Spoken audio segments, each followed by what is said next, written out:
పోలీసునికి వచ్చారు జస్ట్ 3 గుంటల పంచాయతీ.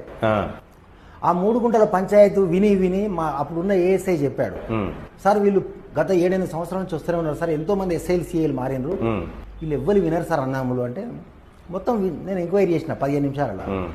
వాళ్ళ విననీయకపోవడానికి కారణం పెద్ద మనుషులు ఆ గ్రామంలో. వాని తరఫున నలుగురు, విని తరఫున నలుగురు ఉంటారు పాపం.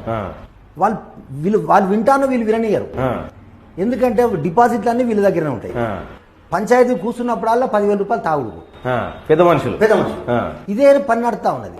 అందుకోసమని అది విన్న తర్వాత ఈ పెద్ద మనుషులు ఎల్లగొట్టినా, మన పెద్ద మనుషులు కూడా ఏం అనలేం కదా, అది లేకపోతే ఏంటంటే ఈ పెద్ద మనుషులు కూడా కొడతా అంటే ఎస్ఐ అంటారు. వీళ్ళిద్దరు అన్నదమ్ములు బాగా కొట్టినా, ఇది కొట్టినా ఇప్పుడు కొట్టి తీసి లాకప్ లేసిన. బిడ్డ పంచాయతీ తెంపుకున్నాక మీరే బయటికి రండి, మీరే మాట్లాడుకోవాలి అన్నదమ్ములని. వాళ్ళిద్దరు ఒకరి మీద ఒకరు ఏడిసి నువ్వు నేను కలిసి ఒక తల్లి పాలు చీకినాం కాదురా, మనం మంది మాట వెళ్ళినవరా అని బయటకు వచ్చి మా గన్మని చెప్పిండు, సరే వాళ్ళు కలిసి ఉంటారట అంటే బయటికి తీసినాం. వాళ్ళన్న మాట ఇప్పటికీ నాకు గుర్తుంది.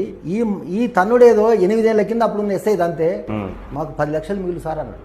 అంటే ఒక్కొక్కరిని 3 లక్షల రూపాయలు ఈ ఓన్లీ డిపాజిట్లకు, ఈ ఖర్చులకు, అందరి పోలీస్ అధికారులకు అందరికి ఖర్చు అయినాయని చెప్పారు. అసలు మొత్తం 3 గుంటలు అమ్మితే కూడా వాళ్ళు పెట్టిన ఖర్చు అన్ని పైసలు. ఇగో ఇలాంటి సమస్యలు ఉన్నప్పుడే ఎందుకు ఇవన్నీ విన్నాకనే ఎవరికైనా ఒక నమ్మకం ఉంటుంది పేదవాడికి. 4 విజ్ఞాపన దాడి పోతే